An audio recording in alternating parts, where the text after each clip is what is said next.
Live, please go ahead. Okay, thank you.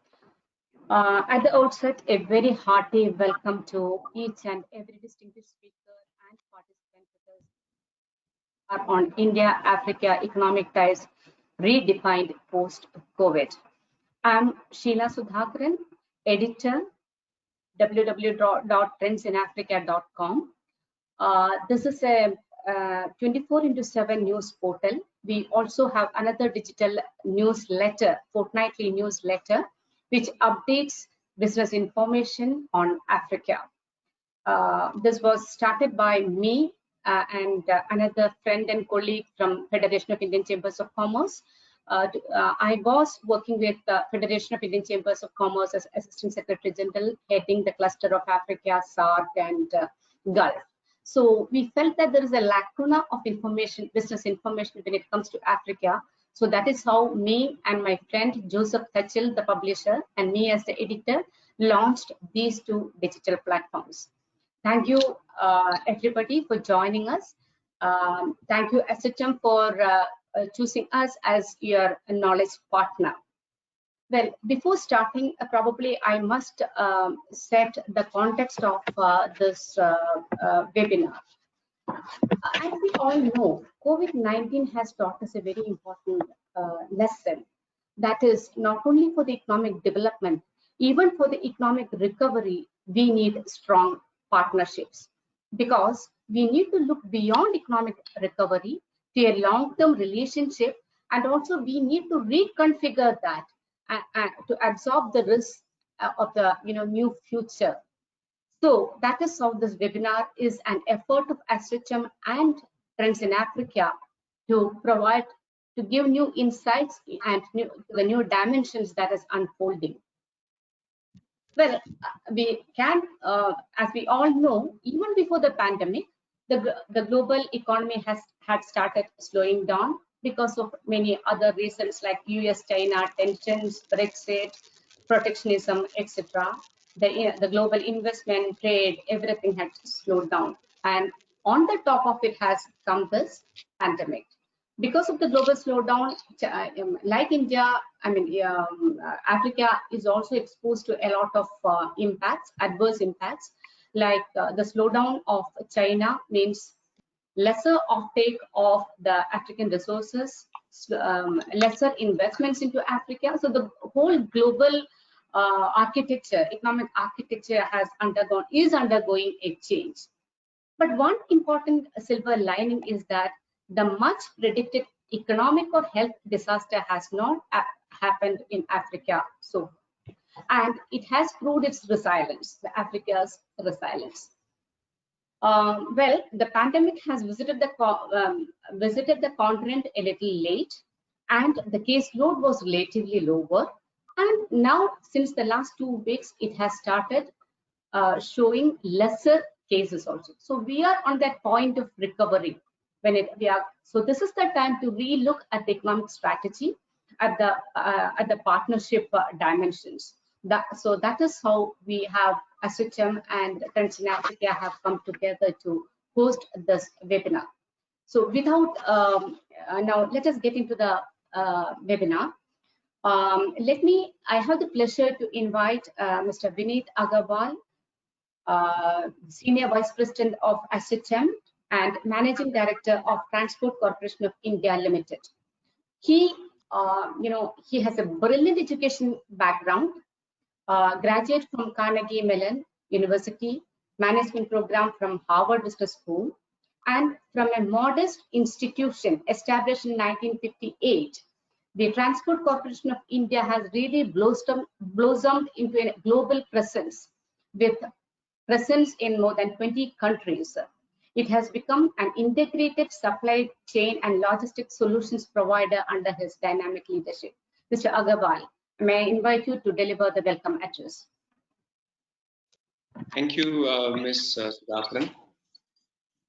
Your Excellency, Mr. Ben Juber, Minister Plenipotentiary, High Commissioner of South Africa to India, Dr. Shikhar K. Reddy, Joint Secretary, Africa, Ministry of Commerce and Industry in the Government of India, fellow distinguished panelists, Ladies and gentlemen, it is my pleasure to welcome all of you to this excellent India and Africa webinar that we have planned in this current economic, under this current circumstances of COVID-19 and economic issues that all countries are facing today. As we know, India and Africa have long cultural and historical allies, not just from a political perspective, but from a economic and social perspective as well.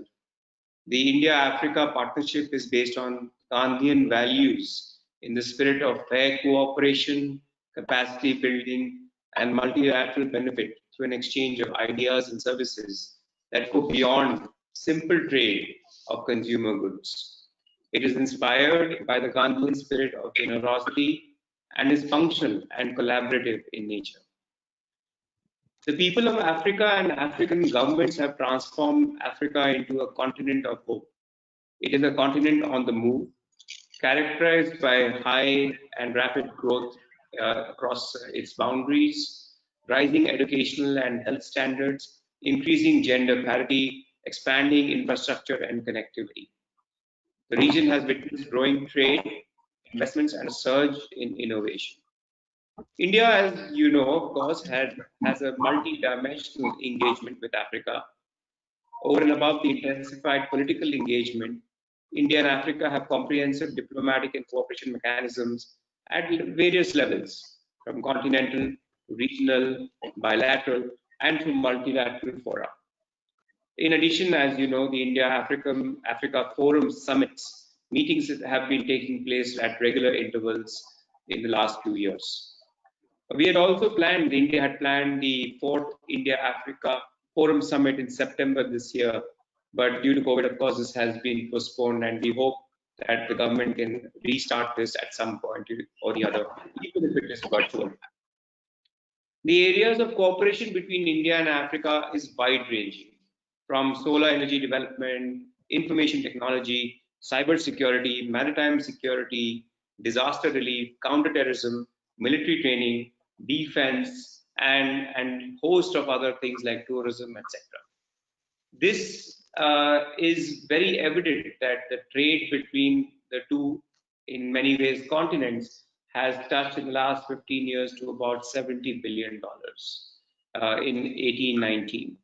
Of course, this is just a drop in the ocean with the expectation that this can grow in multifold. India provides, from a skilling perspective, more than 50,000 scholarships to African students every year. It has, this is just one of the areas where, from a social perspective, it has a huge impact. And this trade, though it is at its fledgling state, can increase tremendously. There are, of course, several aspects that are hampering the Indo-Africa trade today, which I'll just mention briefly in terms of the main highlights, and which I think our fellow panelists can further expound on. There are hurdles in maritime transportation. There are limitations of accessibility in African countries from a logistics perspective in reaching the hinterland in Africa. There's, of course, financing of infrastructure projects and support from Indian missions is there, but it can increase more and more. And of course, certain standards that are there, which delay certain amount of market access to Indian companies in Africa. I think these are some of the broad areas, and I'm sure there will be other areas that we can all talk today. ASSOCHAM assures full cooperation to industry and the government to work towards strengthening and exploiting the full potential of India-Africa trade and investment relations. I'm very confident that today's galaxy of speakers will certainly share their ideas and insights on how we can develop these ties better and for a more prosperous future. Thank you so much. Thank you, Mr. Agarwal. That was really giving a very optimistic and positive note. The continent of hope. At the same time, pointing out, some of the, improvements that would be brought about. Thank you, sir, for that brief and very, candid welcome to all these galaxy of speakers. Now, the next eminent speaker we have is Mr. Solomon Kwana, Vice President, Private Sector, Infrastructure and Industrialization, African Development Bank. As we all know, the AFTB has a very important role. It plays a very key role in the economic development and the social progress of African countries. And Solomon has a massive 25 years of global experience in development finance and investment banking, including IFC, Merrill Lynch. He was also a professor. He was teaching in Atlanta University.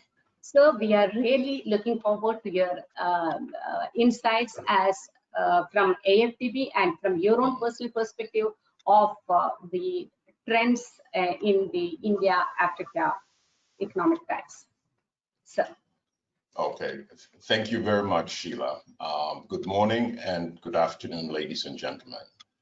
Thank you for inviting me to contribute to this dialogue on the redefinition of India-Africa economic ties post-COVID-19. You know, as Vinit mentioned already, India and Africa share long-term economic relations that have strengthened through the years.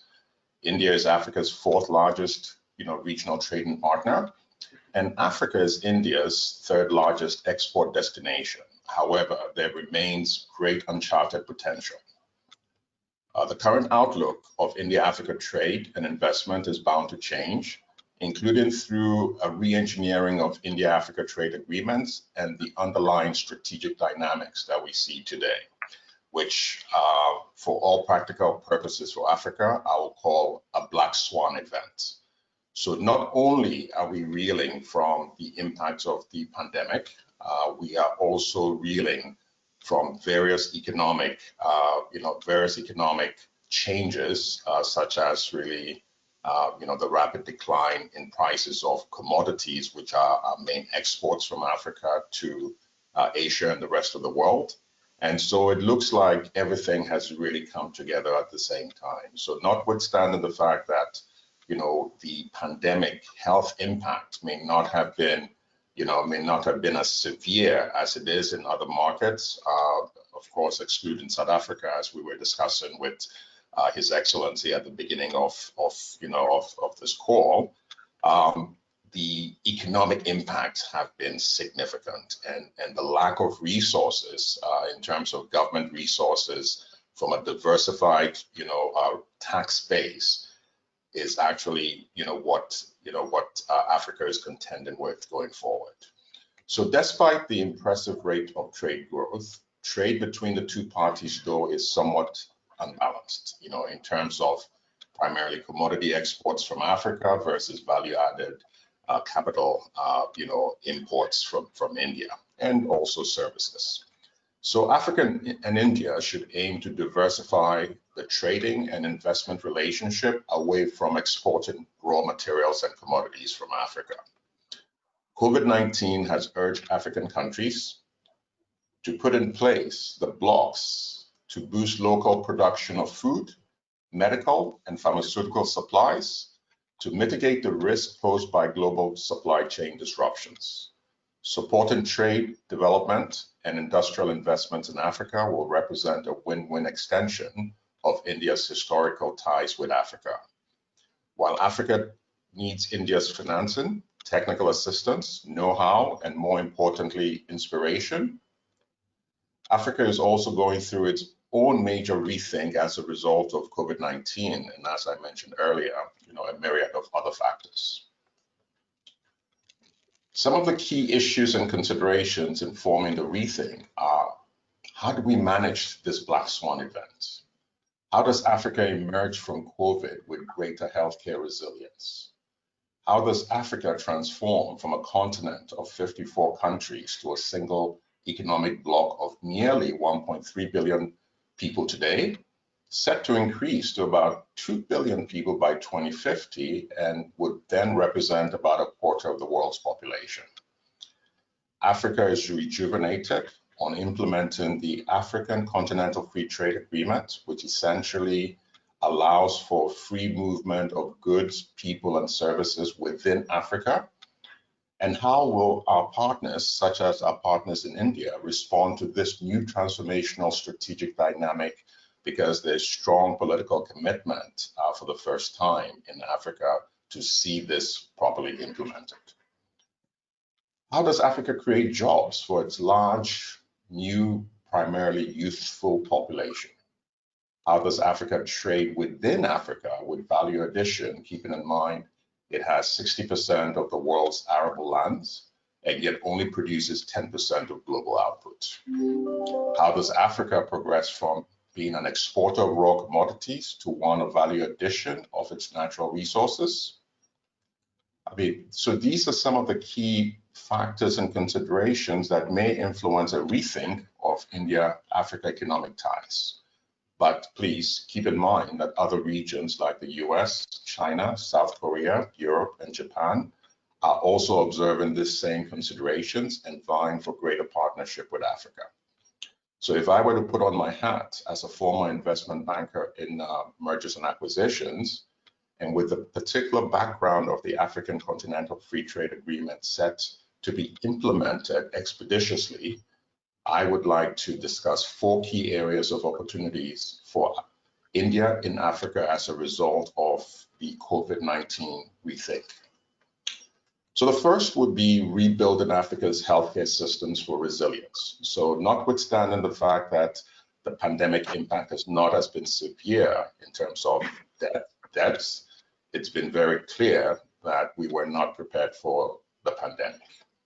So Africa is now seeking a minimum security of supply of its pharmaceutical needs, as it currently imports about 70% of these products from India and China. So Indian pharmaceutical companies have a unique opportunity to relocate some production from India into hubs in Africa to secure its current near captive exports, because the greater proportion of the 70% comes from India today. In addition, these early movers will be able to take advantage of the African Continental Free Trade Agreement and its significantly lower tariffs for intra-Africa trade to serve the continent or sub-regions from these production hubs. In other words, you don't need to actually invest production in all 54 countries. The idea is invest in production in key markets where you have the enabling environment, you have the right support, you have the utilities appropriately provided, and also the engagement really through red tape with government has been streamlined, so that the pharmaceutical production companies relocating from India, hopefully going into joint venture partnerships with Africans, would really have a greater ease of doing business.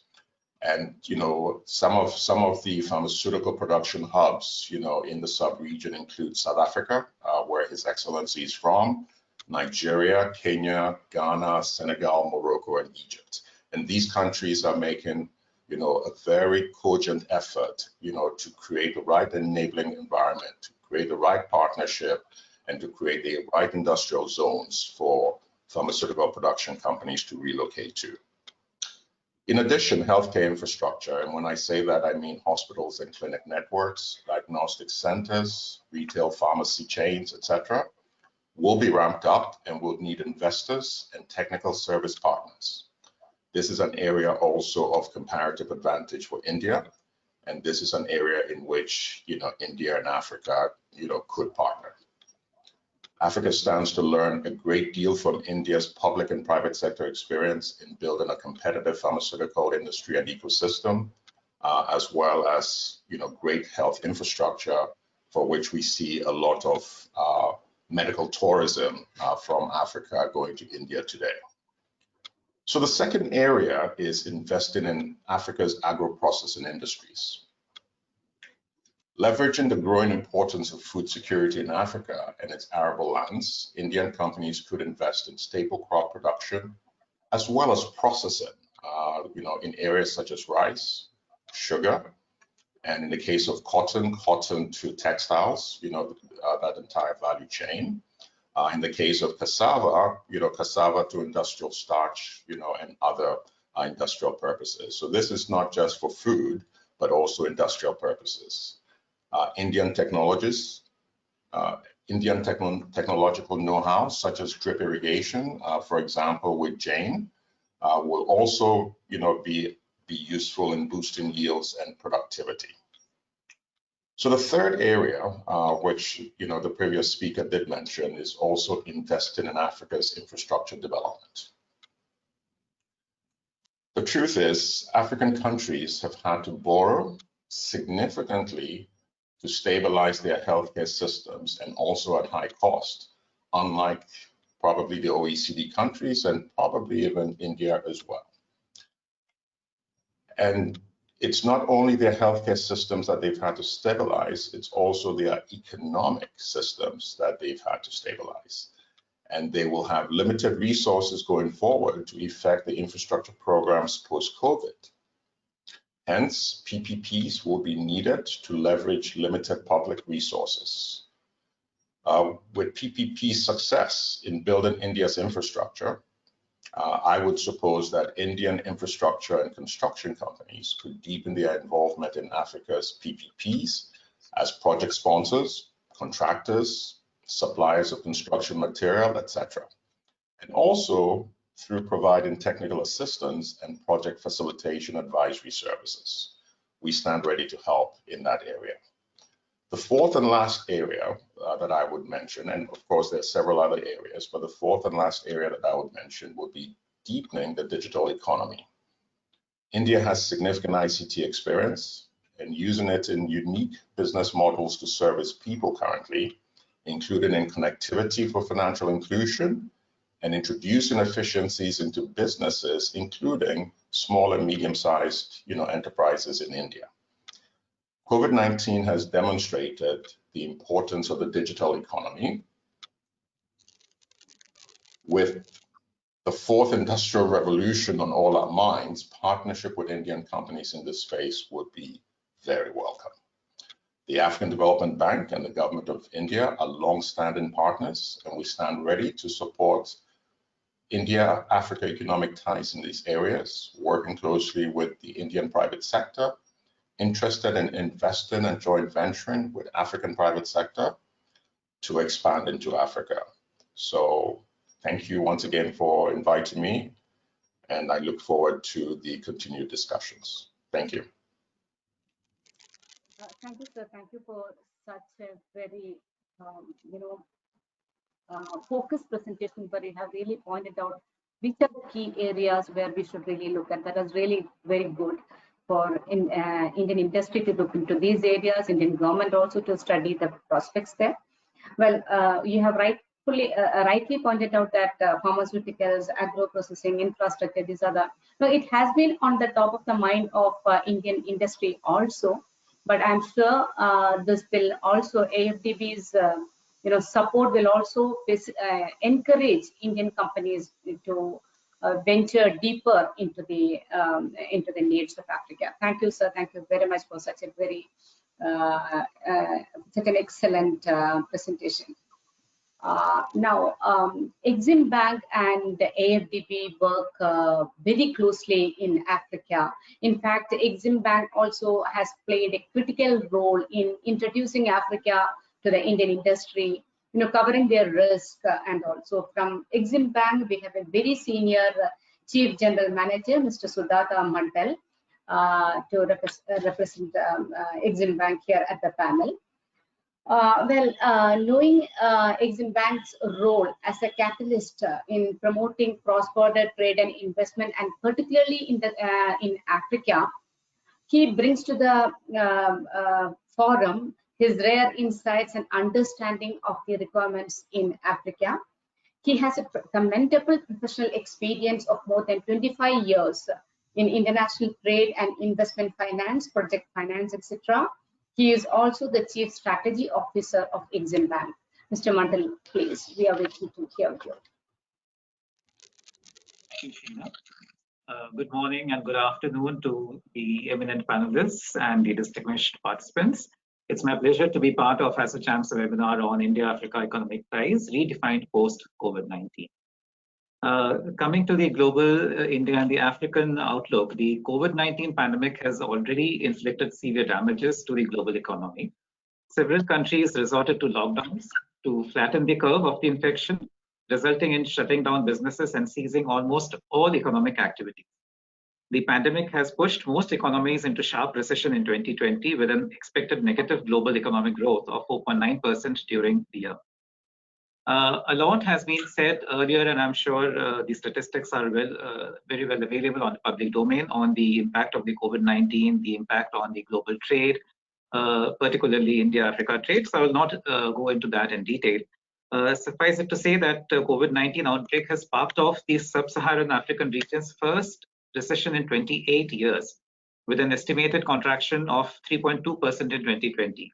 As per the Africa Development Bank, COVID-19 could cost Africa a GDP loss of between $145.5 billion and $189.7 billion during 2020 itself, with a 3.4% projected contraction in the growth in 2020 as the pandemic continues beyond the first half of 2020.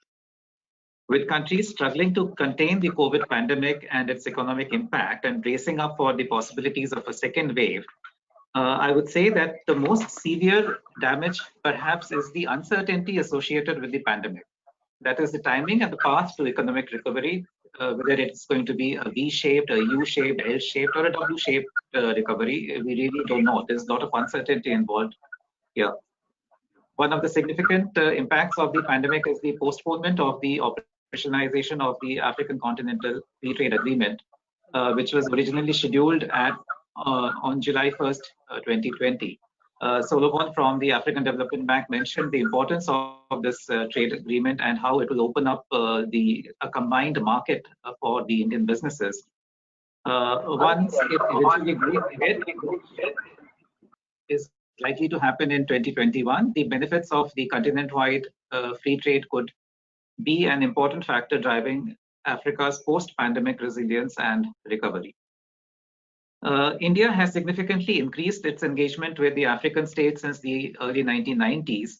The government of India's initiatives like the Focus Africa, which was announced in 2002, Team 9 in 2004, the duty-free tariff preference scheme for the LDCs in 2008, and the India-Africa Forum Summits, which Vineet also mentioned, which have been held in 2008, 2011, and 2015, and this year's unfortunately has to be postponed. Have succeeded in elevating bilateral trade and investment flows to new heights. According to a joint study by Afri-Exim Bank and India-Exim Bank, India and Africa have an untapped trade potential to the tune of $42 billion US. Realizing such potential will require enhanced engagements on the commercial front.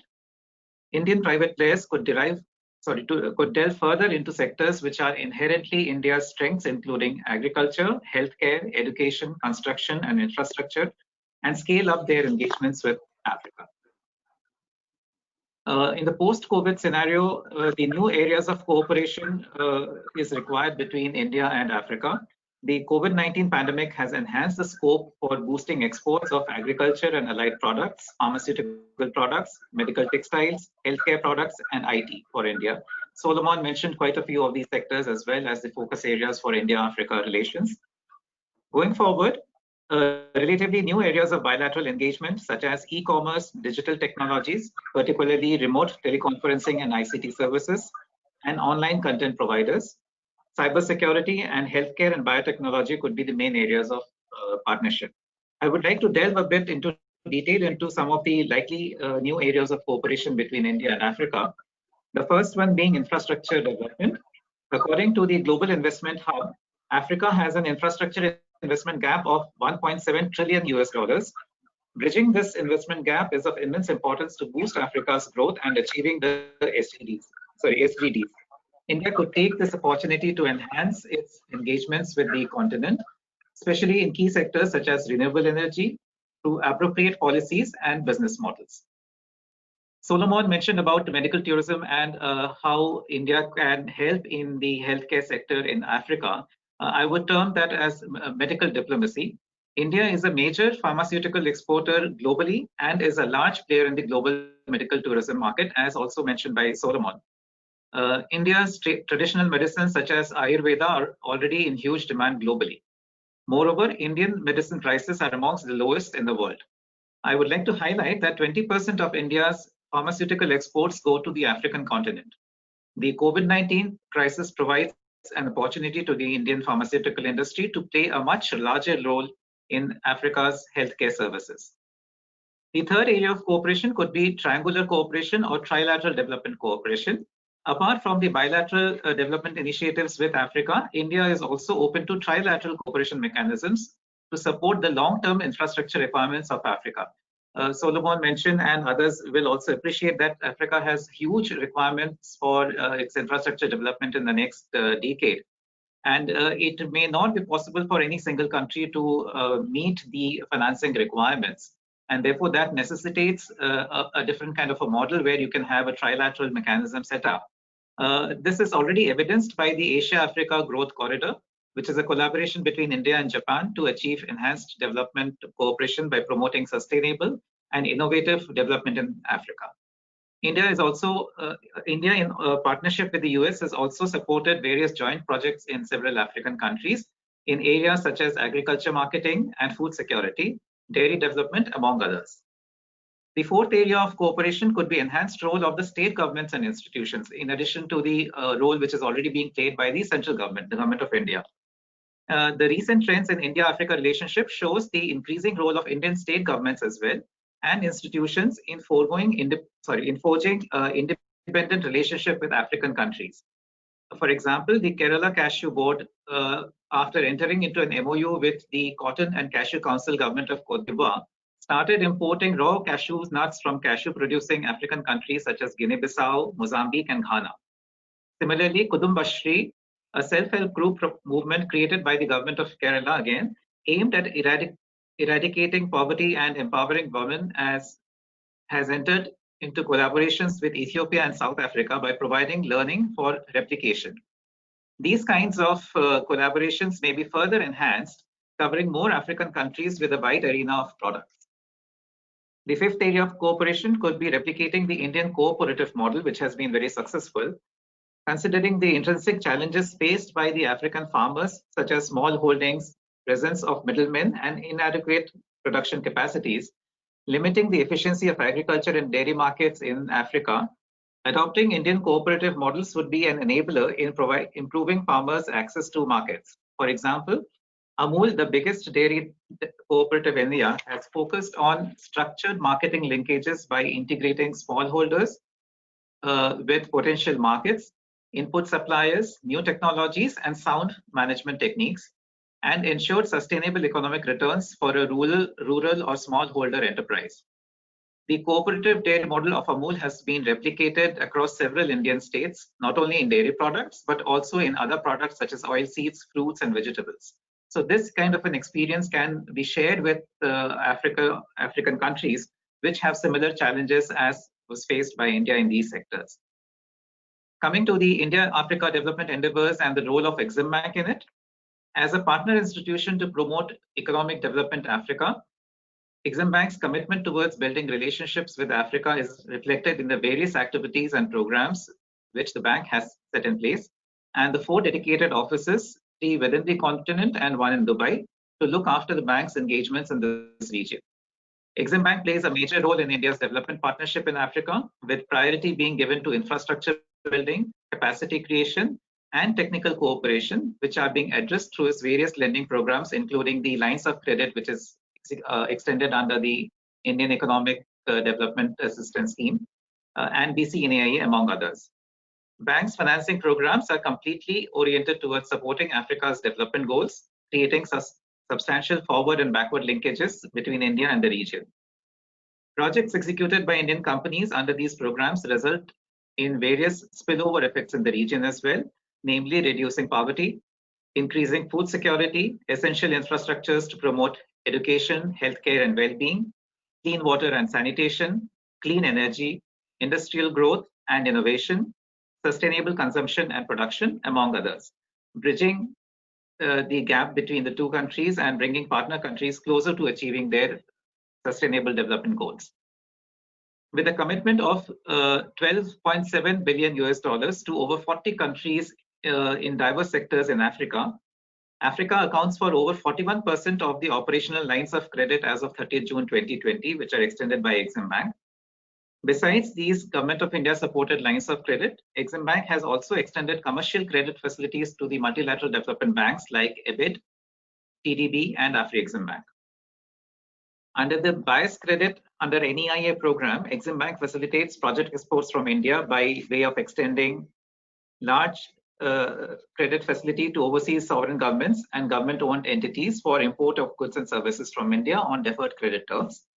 Exim Bank has sanctioned over $2 billion under the BC-NEIA program, covering 21 projects in 11 African countries in sectors such as water supply and treatment plant, power, transport, road and railways, agriculture and irrigation, among others. To support infrastructure in Africa, Exim Bank, along with other Indian institutions and the African Development Bank, has set up the Kukuza Project Development Company for Africa, where both African Development Bank and Exim Bank are shareholders, to conceive and develop bankable infrastructure projects and to create opportunities for diverse set of investors to develop, operate, and invest in infrastructure. Exim Bank also partnered with ITC Geneva in its Supporting Indian Trade and Investments for Africa, which is CETA project, which responds to the challenges faced by the East African countries such as Ethiopia, Kenya, Rwanda, Uganda, and Tanzania in increasing and diversifying their exports.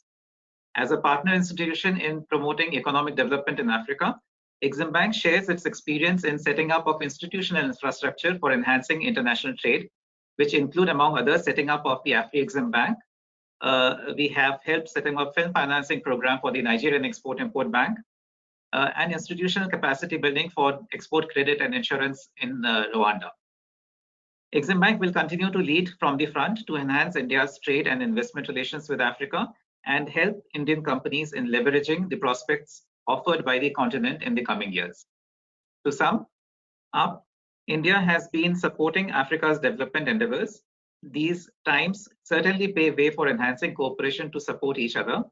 A strong India-Africa partnership could create a new paradigm for South-South cooperation, which while ensuring a more sustainable path to recovery from the pandemic. That's all from me. I would not like to take a bunch of your time because there are other eminent speakers on the panel. And once again, thanks ASSOCHAM for inviting me to speak on this panel. It's been a real pleasure.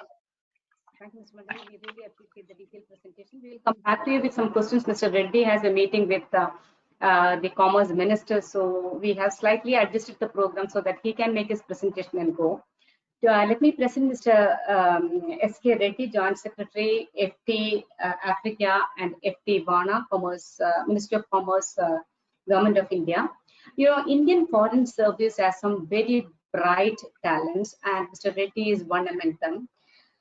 He has held some eminent positions, including in World Trade Organization. He was also part of the negotiating group on the rules, then CRTA, CTB, etc.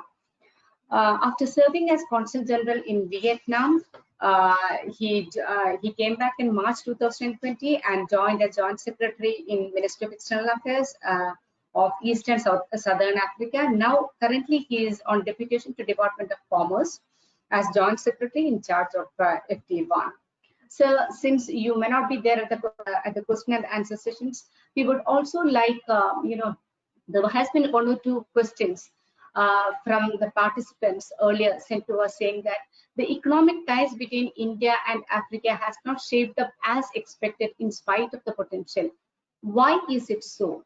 And also the government has introduced some, even before the pandemic, the two digital initiatives launched, the E-Vidya Bharati, the E-Arogya Bharati, even before the pandemic. How was it shaping? I mean, is it really helping after the pandemic, it has become relevant? Similarly, bilateral trade during the last couple of years has started declining, particularly last year it has recorded a 4% decline. Of course, in 2014, we had a 78 billion turnover, but now it stands at 69.6. So, I mean, probably these trends in the bilateral trade and the economic cooperation you may probably highlight. So, thank you, Mr. Reddy, for joining us. In spite of that important appointment and adjusting your schedule, we are really grateful to you. Thank you. Please.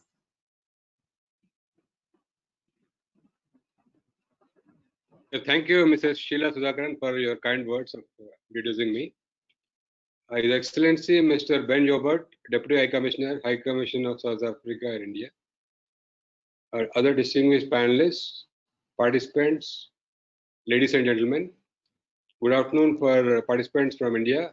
Good morning to participants in Africa. It is indeed a great pleasure to participate in the webinar on India-Africa Economic Ties Redefined Post COVID-19 organized by ASSOCHAM.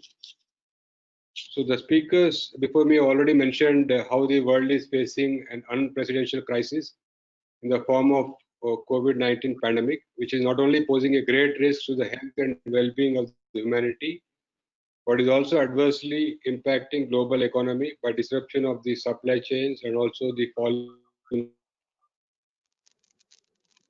the global demand. According to the World Trade Organization, the volume of global merchandise trade is estimated to have declined by 18.5% in the second quarter of 2020 as compared to the same period last year. And the volume of merchandise trade this year is expected to contract by 13% compared to last year. The crisis threatens to reverse recent development progress in many developing countries, including in Africa and in India. So as other speakers have also pointed out, the close connections between India and Africa, especially we are connected by ancient maritime links and the common struggle against colonialism and apartheid. This historical association over the years has blossomed into multifaceted partnership with emphasis on the economic cooperation and human resource development. Especially the scholarship issue was already covered by Mr. Vineet Agarwal when he spoke.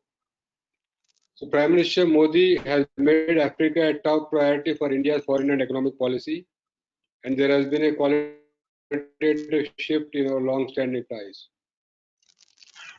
So Vineet also spoke about the India-Africa Forum Summit, which was held in, which was started in 2008, and in the third summit, we had 41 heads of state and government from Africa that have participated, and since then, there has been unprecedented engagement with 34 outgoing visits from India to Africa at the level of the President, Prime Minister, and Vice President.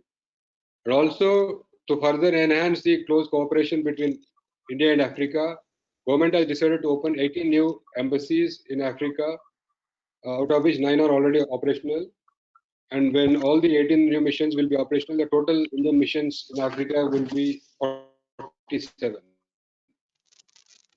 So recently, during this, after the COVID pandemic has started, Prime Minister Modi spoke over telephone with many African leaders, including the Prime Ministers of Ethiopia and Mauritius and Presidents of South Africa, Egypt, Mozambique, Uganda, Rwanda, and Tanzania, and conveyed India's solidarity and assured all support for combating the pandemic.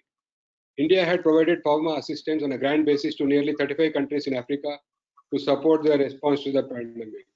These essential medicines, including hydroxychloroquine, are expected to complement the national efforts of various countries in Africa to combat the pandemic. Ladies and gentlemen, the priority of all nations, including Africa, is to increase spending to save lives and help poor and marginalized people to save their livelihoods that are threatened by economic crisis. Support from various international development partners, both bilateral and multilateral, will be necessary to meet financing requirements of countries in Africa, including debt relief for the most vulnerable countries. As a member of G20, India is also providing debt service waiver to many partner countries in Africa. Coming to bilateral trade between India and Africa, from around 7 billion in 2001, it has been increased to $78 billion in 2014, before moderating to about 66.7 billion in 2019-20, reflecting a commodity price decline. Like Shilaji also asked why there was a decline, because of the change in the commodity prices, which we largely import from Africa. So export from Africa to India in 2019-20 is valued at $29 billion. This is only about 5.4% of total imports of Africa, which in comparison to more than 15% of the imports from China. And when we see from imports from Africa to India, the total was around 37.7 billion. This is about 8% of the total Indian imports. So among the African nations, Nigeria is the largest trading partner of India with a total of $13.82 billion and a share of 20.72%, followed by South Africa with a total trade of 11 billion with a share of 16.59%. And if you see, only India has a trade with some countries like Nigeria, South Africa, Egypt, Angola, Mozambique, Kenya, Tanzania, and Ghana. So these 8 countries have a combined share of 66% of the total trade of India's trade with Africa. So therefore, there is a great need for deepening and strengthening of trade ties between India and Africa through geographic diversification and expansion of trade basket. The joint study conducted by India and Exim Bank and African Exim Bank was already mentioned by Mr. Mandal when he spoke. So he said that the potential, according to the study, is around $42 billion. So I think there is a lot of potential where it can be realized with some extra efforts. So now coming to the COVID-19 pandemic, it is likely to have a considerable impact on the trade between India and Africa. So in order to mitigate the adverse impact of COVID-19 on India-Africa trade, new ways and means, including trade facilitation, should be identified to sustain and expand the trade. Our embassies and consulates based in Africa have to play a key role in identifying export and investment opportunities for our business in Africa. So they are already supporting Indian export promotion councils and Indian industry and trade associations in organizing e-exhibitions, online B2B events, webinars, etc. Our missions in Africa have identified export opportunities in some sectors. These also correspond to the already some sectors mentioned by the speaker from African Exim Bank and also our Exim Bank, such as engineering sector, in the agriculture machinery, automobiles, auto component, medical devices, pharmaceuticals, petroleum products, ready-made garments, and leather products. As the other speakers have mentioned, there is a lot of opportunities for cooperation in the services sector, including in healthcare, education, tourism, banking, and insurance, and information and communication technologies. There is also a need for concluding preferential trading arrangements or free trade agreements between India and Africa to enhance the bilateral trade. Just to inform you that India-Mauritius Comprehensive Economic Cooperation and Partnership Agreement is near finalization. In a recent senior official meeting held in July 2020, India and the Southern African Customs Union, SACU, have decided for an early resumption of the negotiations on PTA. So the negotiations were stalled in 2010 for different reasons, but now we have again decided to restart the negotiations. And the African Continental Free Trade Area, which entered into force on 30th May 2019, the most significant development in Africa, becoming the world's largest FTA, second only to the World Trade Organization in terms of member countries. This will create a single market covering the entire Africa with a population of 1.2 billion and a combined GDP of almost 3 trillion. So the African Continental Free Trade Agreement will provide significant opportunities for growth in bilateral trade and investment between India and Africa. So there are 33 countries in Africa that are least developed countries. We are happy that, among other things, the duty-free tariff preference scheme of India for LDCs, announced in 2008, has benefited African LDCs and contributed towards steady increasing in their export figures by extending duty-free access to 98.2% of India's total tariff lines. 26 out of 33 LDCs in Africa are beneficiaries of the scheme. We hope that the remaining 7 LDCs in Africa will also become beneficiaries of the scheme. In addition to the duty-free tariff preference scheme, LDCs in Africa are also beneficiaries of India's preferential treatment in trade in services, which includes preferential market access, waiving of visa fees for all LDC applicants applying for business and employment visas, and technical assistance and capacity building. We hope that in post-COVID-19 scenario, the LDCs in Africa will continue to benefit by these two schemes and will be able to increase their exports in both goods and services. Coming to investment, India has become the 5th largest investor in Africa with cumulative investments of over $54 billion. Sizable investments have been made in oil and gas, mining, banking, textiles, and other sectors. Indian investments have also created a lot of jobs. Yesterday, we were having a joint meeting of our foreign ministers, where it was accepted that Indian investment has created jobs next to the Nigerian federal government in Nigeria. So as the speakers before me have mentioned, there are a lot of opportunities for Indian investors, especially in agro processing, pharmaceuticals, infrastructure, mineral processing, textiles and apparel, automotive components, and information and communication technology.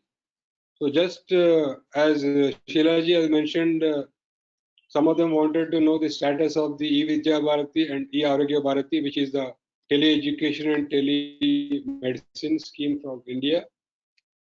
So, like already the setup is there. So India is entering into agreements with the partner countries. So once this is there, we already some trial has happened. Some trial courses have already been implemented. Then once the partner countries, we have some memorandum of understanding. So we will try to scale it up so that we can offer telemedicine and tele-education services. So the government of India, as Exim Bank representative already mentioned about the lines of credits and also the buyer's credit, which is offered by Exim Bank on behalf of the government of India to the partner countries and institutions in Africa.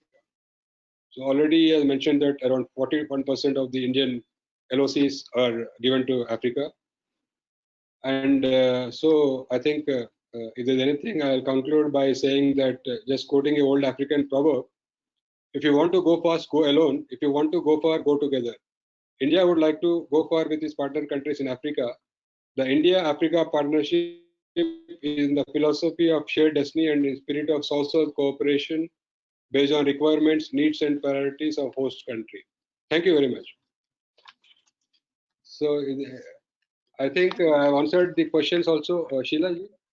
Yeah. Thank you, Mr. Reddy. Thank you for clarifying that Indian government is really putting a strong foundation to the India-Africa economic partnerships, and it's for the industry also to take advantage of that. And this pandemic, this could be just a part-time, a temporary setback. Probably after pandemic, and once it subsides, our India-Africa economic cooperation will come back to the full glory. Thank you. I know that you are in a hurry, with your commitment. So thank you. Leave now. Permission, I will leave the meeting. Thank you very much. All the best for your future deliberations. Thank you. Thank you, Dr. Reddy. Thank you.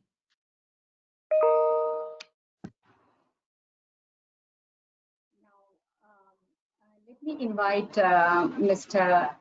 Inobong Umesan, the head of Business and Enterprise Promotion, ECOWAS Commission. As we all know, the regional blocs have started playing a very critical role in the integration of Africa, particularly in the backdrop of ACTA, Africa Free Trade Agreement. And ECOWAS has been a very important bloc among these regional blocs.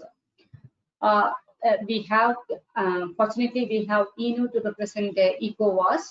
He is an outstanding professional with more than 30 years of experience in the private sector, international trade and cooperation, public administration, insurance, marketing, etc. He initiated the ECOWAS investment cooperation framework with India, China, USA, etc. So he has a very, closeness with India. He has visited India a couple of times as part of the Industry Associations program also. He has a very impressive educational background. He is a graduate from World Bank Institute, and he has a doctorate in management. And he has a great knowledge of the, West Africa's economic undercurrents. Please. Thank you very much, Sheila. Thank you also, ASSOCHAM, for this opportunity. I also welcome my fellow panelists, and I'm happy that I am here to contribute to this very important discussion, which seeks to review and possibly rejig India-Africa economic ties and relationships to consolidate available resources and ensure win-win economic self-reliance and sustainability beyond the era of this unwelcomed pandemic. I bring greetings from the ECOWAS Commission, particularly the President of the Commission, His Excellency Jean-Claude Roux, and the Focal Commissioner for Industry and Private Sector Promotion, Mr. Mamadou Traore. Africa and India have enjoyed long and profitable relationship from the pre-independent days and the heydays of the South-South cooperation till now. And West Africa can boast of many Indian companies and investments in all sectors of the economy, especially agriculture, food processing, irrigation, education, infrastructure, healthcare, and pharmaceuticals. Indeed, cooperation between India and Africa has been beneficial to all parties. According to UNCTAD statistics, exports from India to Africa increased from 6.7 billion in 2005 to 25 billion in 2015, while African exports to India grew from 4 billion in 2005 to 27 billion in 2015, making India one of the top 3 destinations for African exports after China and the European Union. In addition, UNCTAD reports that the foreign direct investment stock from India in Africa rose from 11 billion in 2010 to 15 billion in 2014, while FDI stock from Africa in India also increased during that time period from 57 billion to 73 billion, buoyed particularly by the use of Mauritius as a channel for a large amount of inward FDI in India. As mentioned by the Joint Secretary, Dr. Reddy, the ECOWAS region boasts the majority of these figures. These momentums seem to have continued, according to statistics from ASSOCHAM, until the early days of 2020. And then COVID-19 struck. The coronavirus disease took the world off guard, spreading rapidly. And because no vaccine or cure yet exists, it is believed that it will continue to spread in communities, causing illnesses and death, with attendant economic effects, businesses laying off workers, supply chains collapsing, production and delivery activities shutting down, pushing economies quickly into a recession, with full recovery far from sight due to the COVID-19 protocols and healthcare, which reduce infections and death, but inhibit production efficiency, while economic palliatives for firms and households are, at best, weak.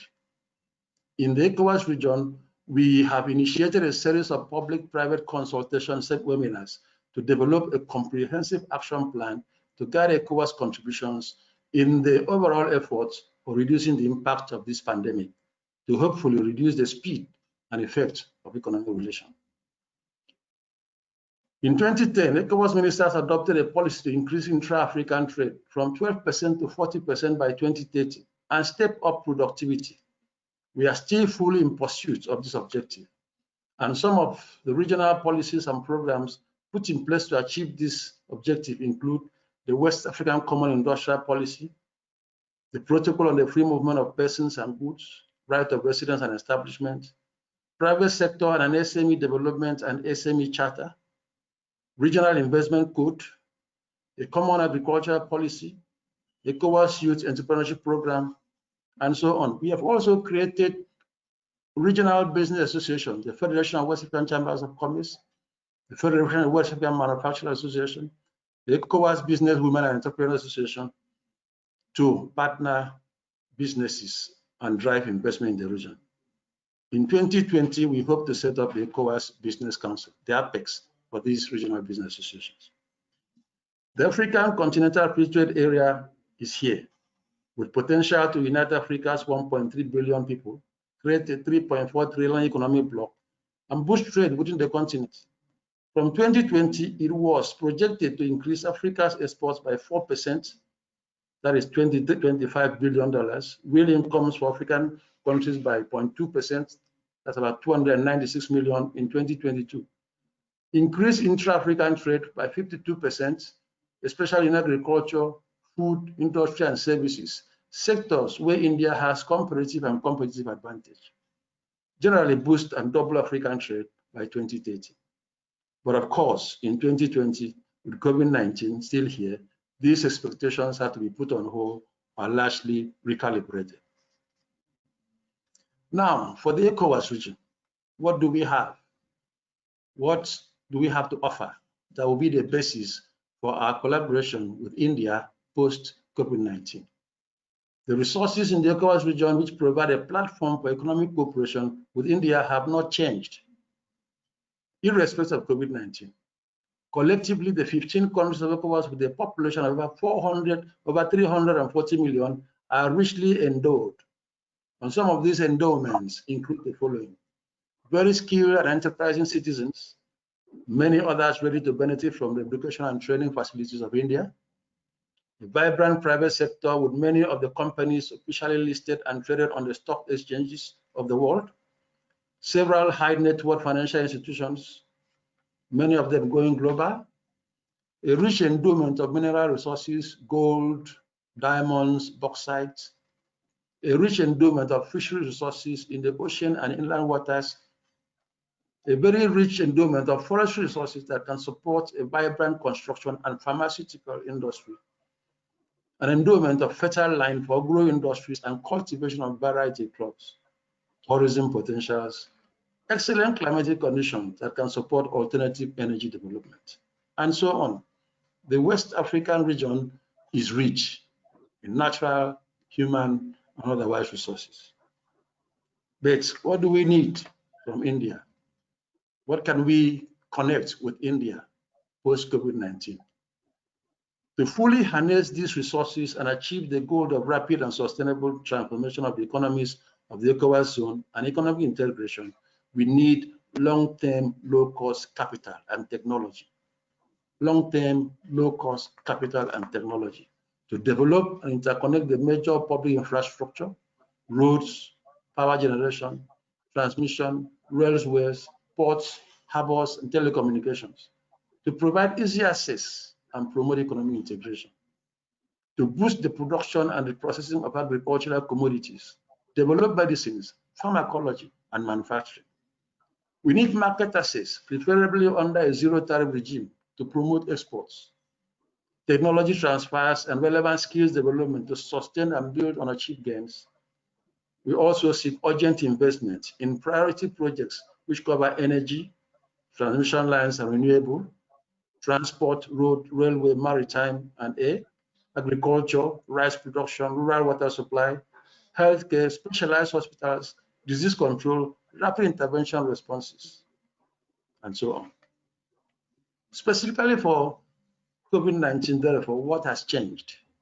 What are we bringing into this dynamic of ECOWAS-India relationships? Mostly the way we do business, that's just mostly what changed, including the adoption of COVID-19 protocols, but mostly the engagement of digital technology and artificial intelligence in business operations. COVID-19 has brought into sharp focus the emerging role of three key workers that would define the economy of our regions: the digital economy worker, the bioeconomy worker, and the agripreneurship. Digital economy is key. Indeed, the real difference between African countries and middle and high-income countries is the role of technology, particularly digital technology, that plays in advancing productive capacities in all production. Digital technology has transformational impact on education, health, transport, logistics, communications, and manufacturing. And with COVID-19 protocols largely favoring less human contact, in addition to the impetus of the fourth industrial revolution, business process digitization and promotion of digital technology adoption will be fundamental to competitiveness post-COVID-19. The Geneva Digital Platform, Digital Watch, has predicted that the artificial intelligence industry will contribute $15 trillion to global GDP by 2030, with a bulk of this amount going to North America and China, while developing countries with lower rates of artificial intelligence adoption will register only modest economic increases. Partnership with India can step up the contribution of the ECOWAS region in this dynamic. In ECOWAS, we are developing a strategy to leverage the impetus of COVID-19 and promote enterprise restructuring in favor of digital technology, as well as adoption of artificial intelligence by enterprises, to increase our chances of attracting a larger chunk of the GDP from Africa artificial intelligence. We would like to see our partners in India key into this initiative. Bioeconomy.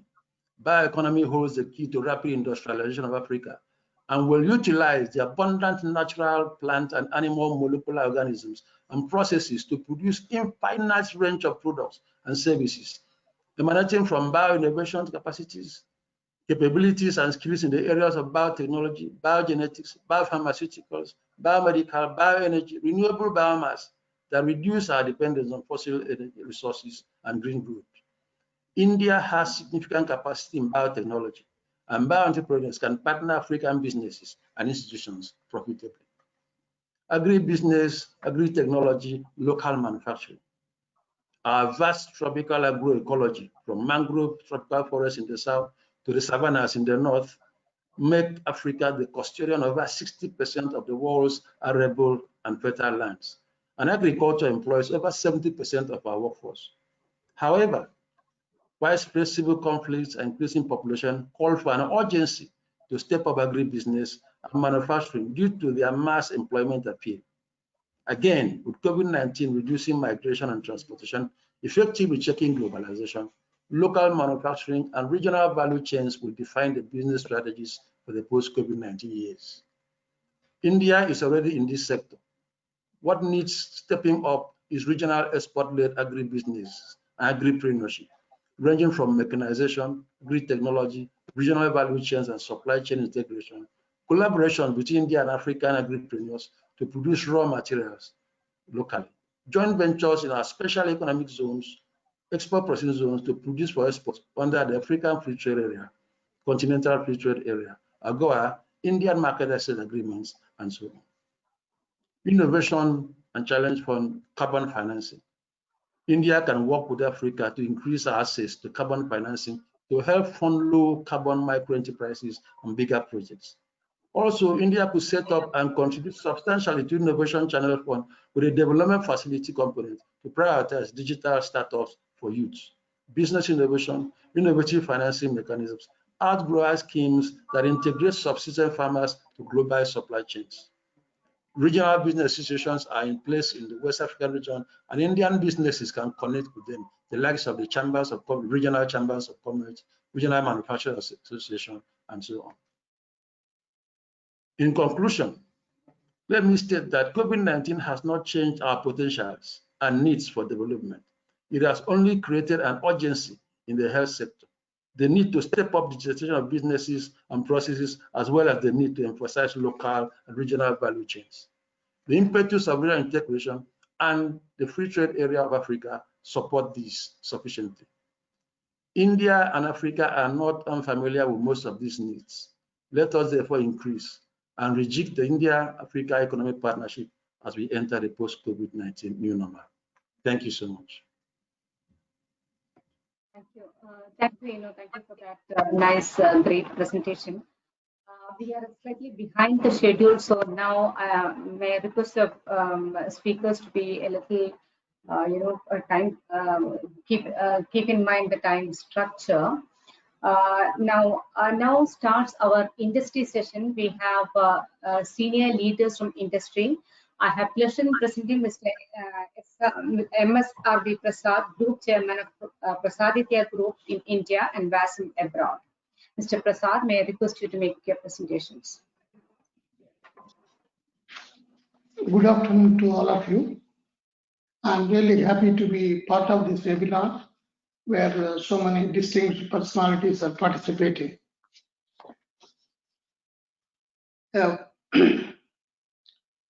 First of all, I thank the organizers for giving me an opportunity to speak on this webinar on Indo-Africa Economic Times post-COVID-19. I extend my hearty congratulations and best wishes to ASSOCHAM for their centenary and the celebrations thereof. It's too early to talk about post-COVID-19. We are in the middle of it, if not in the beginning. We are yet to see the light at the end of the tunnel. However, let us explore what could be done post-COVID-19 on the economic ties between India and Africa. I would like to have some idea about the present scenario and some benchmarking about the Indo-Africa trade. The trade has steadily grown from 7.2 billion in 2011 to 78 billion in 2014. Since then, it went down to less than 50 billion in 2016 and started going up just beyond 60 billion in 2018.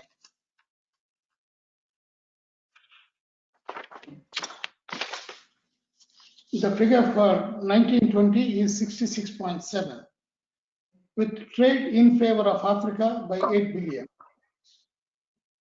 The comparative figures for China are 209 billion, with trade in favor of China by 18 billion.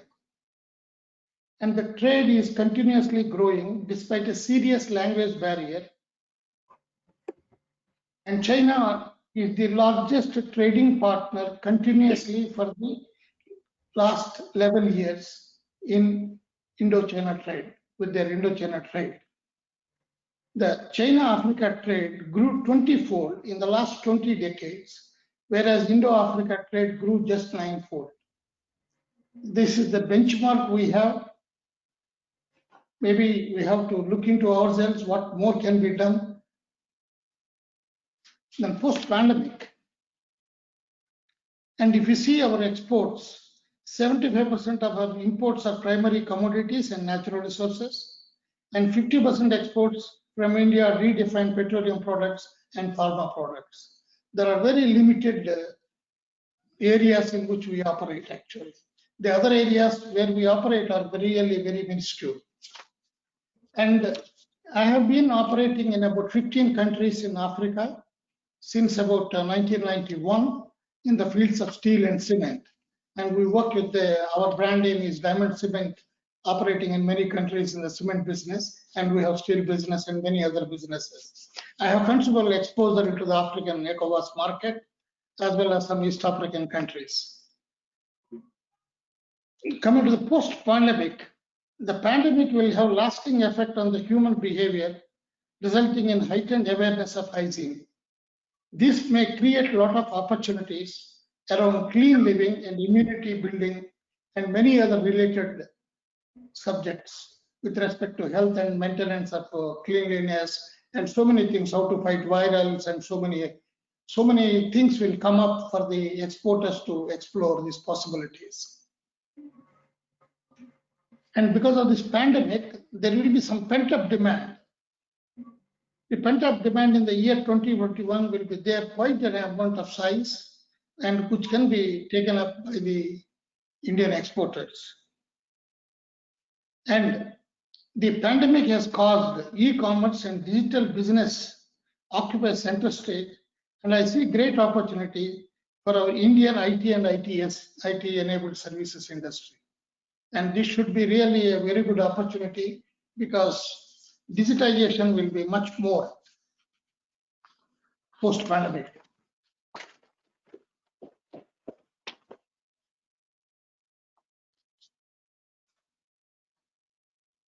Africa is a virgin land and full of opportunities. I see a great opportunity in the field of healthcare for India and Africa. And I see in Africa, seeing in the last 3 decades, the amount of money the Africans spend for treating their diseases by going to Europe is enormous. There is a terrific potential for taking care of the Indian exporters, Indian trade, to go into the healthcare business in Africa in a big way that will save a lot of money for the Africans, and it will earn a lot of business for India. That I see a very big opportunity in this. I don't see any reason why it is not being explored at all. And another thing, another development subsequent to this pandemic is many countries have started inward looking, and this gives also a great opportunity for the Indians to build small and medium enterprise level projects in Africa. And this expertise, I believe India has the biggest in this field, small and medium enterprises. I don't think any other country has so much experience in the small and medium enterprises. I have considerable experience in this land. That's why I say the biggest experience in small and medium enterprises lies with India, and the technology lies with India, and it gives a lot of opportunities for the employment in Africa also. So this is an area where I think that something much can be done into that. And I also see a lot of construction possibilities in these areas. These are the specific areas which I would like to say. That is the reason I have said it. Apart from that, there are so many areas which have been given by the Exim Bank executives and the other people from the government. Now, I would like to conclude. And we generally, I do not know whether I should say this or not, we generally go by rhetoric. Somewhere I read in 2017 a statement saying that India-Africa trade will go to 117 billion and India having a 23 billion in its favor. Whereas the truth is, it is around 50 billion now. Okay, that is maybe some effect of pandemic is there, but that could be not more than 20% or 30%. Even if you consider giving the full benefit for the pandemic, it will not cross 70 billion. So I think we should leave the rhetoric and we should really work at the micro level, come out with the positive principles and how to work together and all those things we have to really work upon and then arrive at the things. Then only we can reach these things. For a benchmark, we already have something nearby from the performance of China. With this, I conclude and thank you all for listening to me. Thank you, Mr. Prasad. Thank you for those insightful comments also. And thank you also for meeting the time limit also, because we are behind the schedule. So may I request the remaining speakers also to similarly stick to the schedule. Now I have pleasure in inviting His Excellency Daniel Bangaluka, the Executive Chairman Alestet and Midlands Limited. He is an entrepreneur, industrialist, and politician, and a highly respected senator of the Federal Republic of Nigeria. Sir.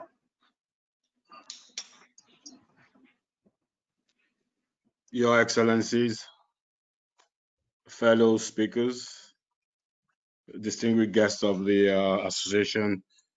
Associated Chambers of Commerce and Industry of India. Welcome to the webinar on India-Africa Economic Ties Redefined Post-COVID-19. The World Bank has described the current COVID-19 pandemic as the worst pandemic in 100 years. It is no longer news that our way of life has been significantly or permanently altered.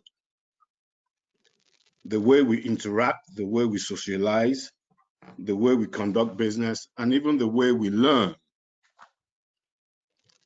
The question before us now is not how much the world has changed, but how much we need to adjust and prepare for our new and unfolding realities now. In times of crisis and uncertainties such as these, we need to travel slow and think fast as we adopt and create a new reality. To those who have lost people, businesses, careers, and identities, may I take a moment to express my sincere condolence and sympathies. As I already mentioned, everything has been affected by COVID-19 pandemic, including economic bilateral relations, such as the Nigeria-India economic bilateral relations. Despite the realities of these challenges, opportunities and windows of strength exist in times of crisis and uncertainties, of which some countries are already building new alliances. Therefore, the need for businesses to adapt and adopt agile methodologies to suit current realities is absolutely crucial. Nigeria, and you can always alternate that for Africa, and India have enjoyed decades of bilateral relations that precede either country's independence.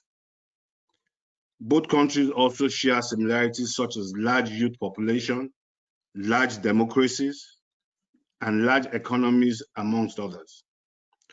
On economic bilateral relations, not only is India the biggest importer of Nigeria's petroleum products, but Nigeria is India's biggest trading partner in Africa. There are over 100 Indian firms or firms run by people of Indian origin operating in Nigeria, in addition to many Indian companies and agencies that provide different forms of aid support to Nigeria businesses.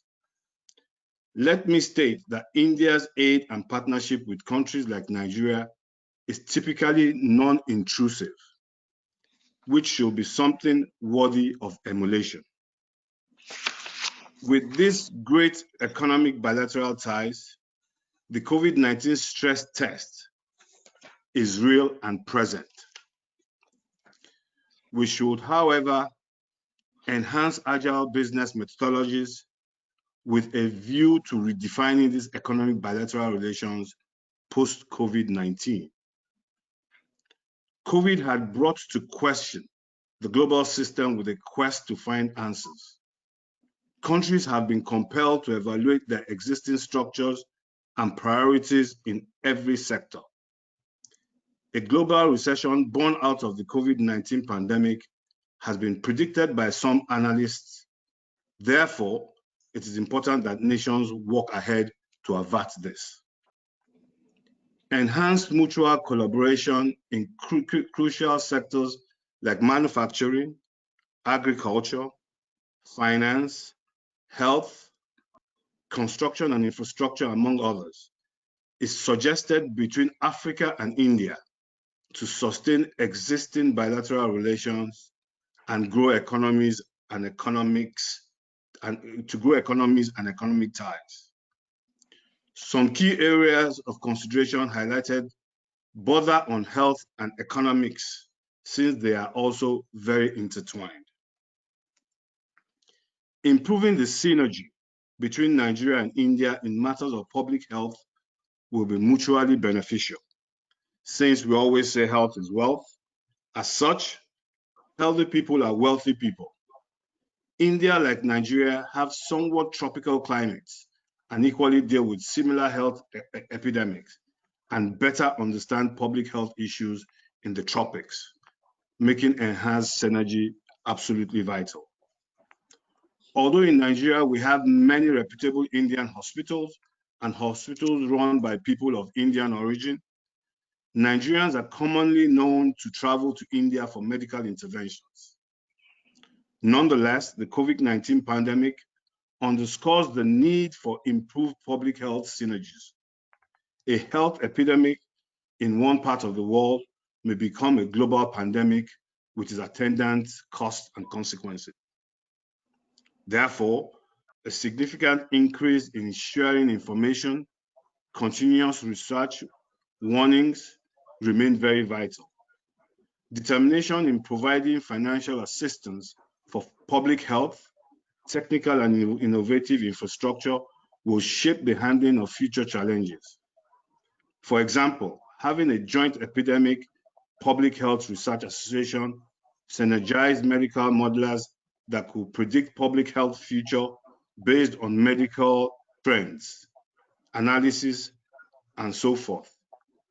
Improving synergies in public health collectively and globally should be the new normal in defining economic ties. Deliberate economic solidarity efforts between Africa and India should improve both economies, just like how stronger countries supported war-torn countries after World War II, thereby averting national or regional depression. In fact, during the lockdown in Nigeria, private citizens and corporations catered for the poor. The country-to-country cooperation after the Second World War contrasted with the events that happened after the First World War, where country-to-country cooperation was dismal, and this led to the Great Depression. Trade-centered reforms are prerequisite to broadening Africa-India post-COVID trade relations. The deployment of technology to assist, sustain, and improve trade between Africa and India. Intentional reforms and financing will assist in getting back on stream into global value chain to revive international logistics and trade. the longer international trade remains short, the more the likelihood of worsening economic crisis. More investment in sectors that can stimulate the economy, like health, manufacturing, construction, and IT. We need to create a market and competition strategy that open and transform business sectors through the support of shared success and development. It is generally suggested that there should be further or improved sector-specific collaboration for more effective peer review. In redefining post-COVID-19 economic ties, decisions should be taken with a joint view of the greater good for the greater number as we continue to adapt to the presence of COVID. COVID-19 will be with us for a long time. Research is ongoing for vaccine and improved treatment, but getting either to ideal level will take years. Additionally, economic recovery or forging economic ties cannot be fixated on COVID vaccine or treatment. Rather, redefining economic ties should be planned with the existence of COVID. Redefining our economic ties post-COVID-19 will naturally be a partnership of mutual interest and benefits, while also noting the statement by the Prime Minister of India, Prime Minister Modi, in Africa in 2018, which reiterated India's country support operandi. Prime Minister Modi stated, "Our development, that's the Indian development partnership, will be guided by Africa's priorities. It will be on terms that will be comfortable for Africa. That will liberate Africa's potential and not constrain our future." It's on the basis of this that I think we should address the post-COVID trade between Africa and India. Thank you very much. Thank you. May I invite Dr. Bharat Patel, Managing Director, Bharat Biogas Private Limited, to make his remarks.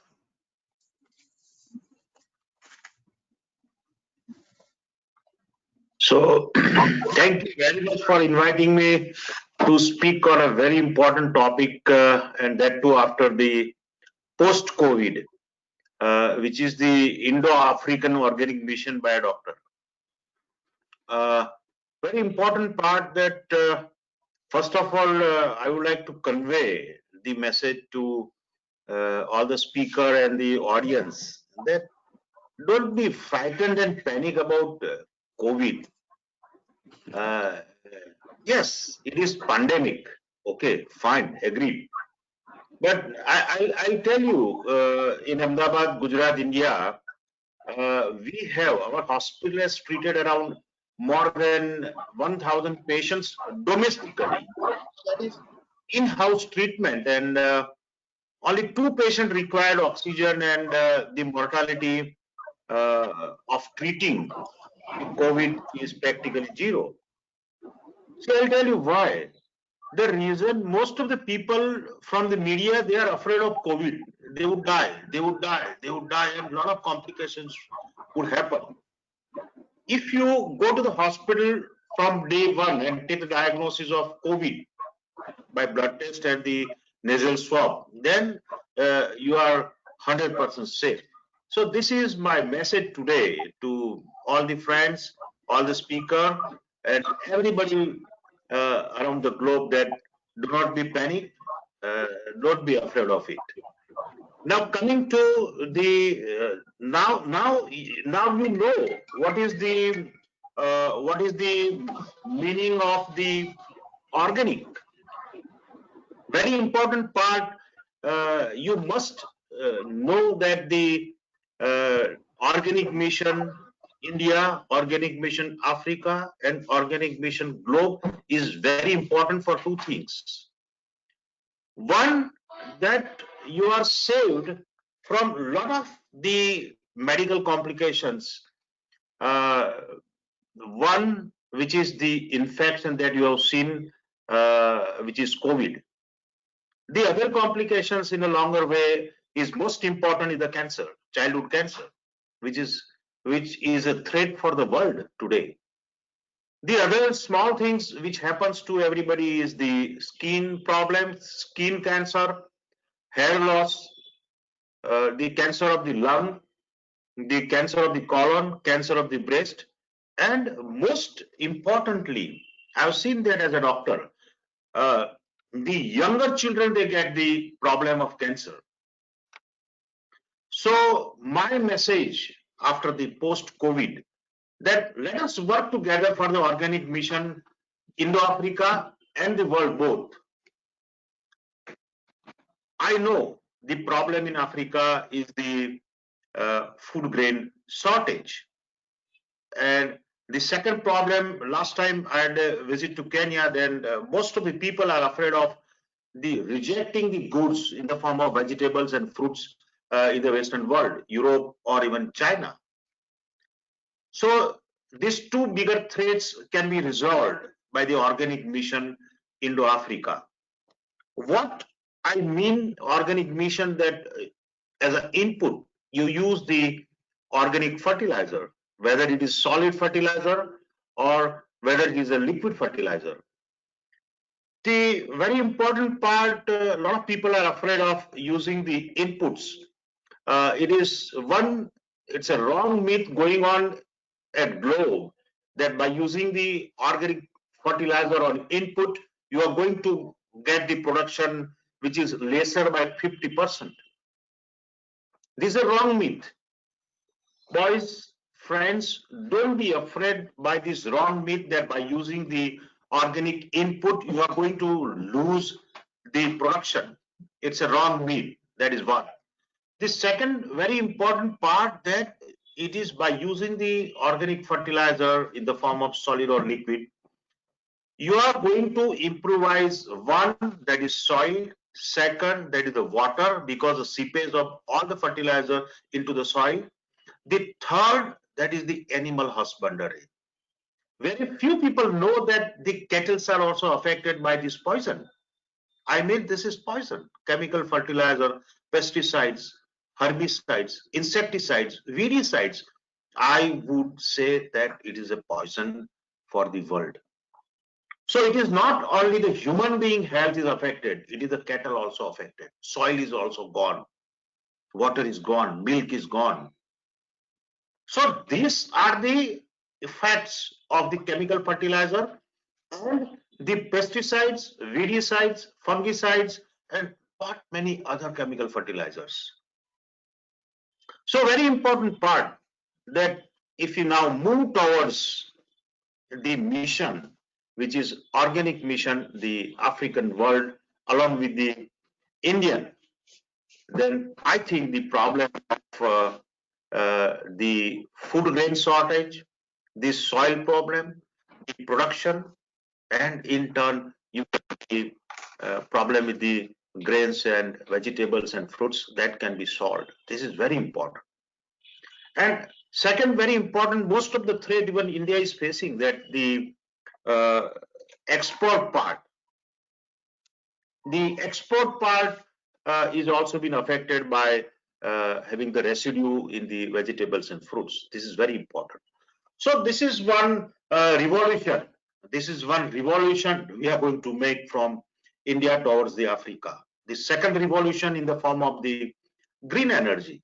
So this is what I am talking, is the ways to the best wealth management.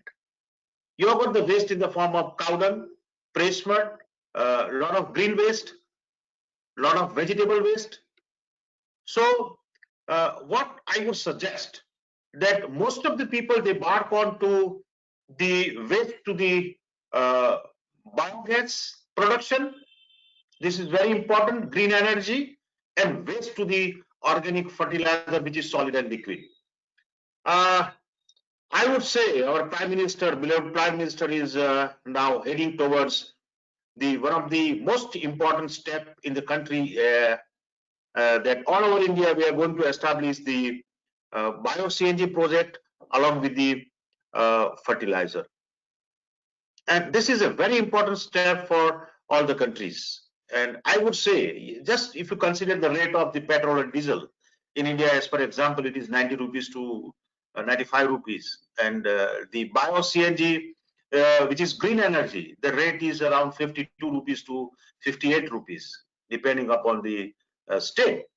So most importantly, my mission, my vision for you all is that we head towards the green energy, which is biogas, and which is not difficult to produce the bio CNG anywhere in the world. Now the technology is established.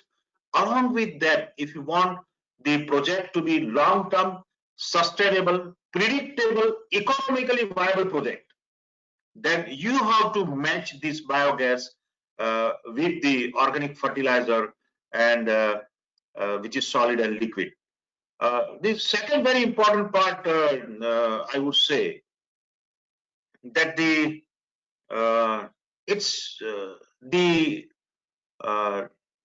mission which is being driven by our Prime Minister, which is the Clean India mission. So you can clean all villages from the garbages, from the cow dung, from a lot of other green waste. So this is also helping at 360 degree. I have projected myself personally the problem with the India and African world is the cancer. And in 2030, I predict the budget to the tune of 20% to 25% will be spent for the cancer patients. And this is too much, 230.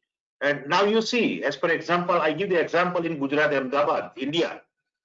The hospitals were before 10 years or 11 years only one hospital, cancer hospital. Now there are 11 hospitals and there is a waiting list of around 6 to 8 months. Just imagine, this is what is happening. It is killing the country, it is killing the economy of the country, it is killing the society, and a big burden to the country also and to the family. So this is what is my mission, organic mission, Indo-Africa. Follow this up and you will save a lot of money from all the corners, starting from the loss of the food grain, loss of the health, loss of the cattle, the soil problem, the milk problem, the water problem, all the problems can be solved by this particular mission. So friends, my message from this lecture that you drive the organic force. Let us start from your house, the organic, no pesticides in your home garden, and then it is to be fed to the country.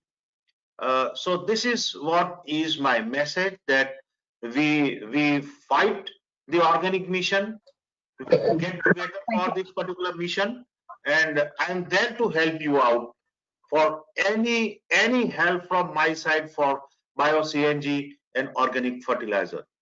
So thank you very much. This is what is my message, the organic mission, Africa along with the India. Thank you very much. Thank you. Thank you, Mr. Patel. And now, may I invite Mr. Sundar Belani with one reminder also, sir. We are running late, so may I request all the speakers to please make a brief presentation. Mr. Belani, please take. Yeah, Sheila, thank you for actually moderating this webinar and bringing us together, bringing this august gathering of dignitaries and esteemed panelists together. Actually, the pandemic has some advantages. One of them is I wouldn't have met most of them if it wasn't for that. So this is, of course, just one of the smaller advantages. I'll just tell you, I know everybody knows about India. But, you know, we know it's a big democracy. It's got one of the best justice systems. And, you know, but there's a soft power to India. And this is something that we don't talk about. You know, we have yoga, we have great food, we have our customs, and that bonds communities together. And this whole Indo-Africa community is somehow similar in the way we've come up. These are two huge old civilizations, and we have a great connect compared to the other these things. So actually, like I said,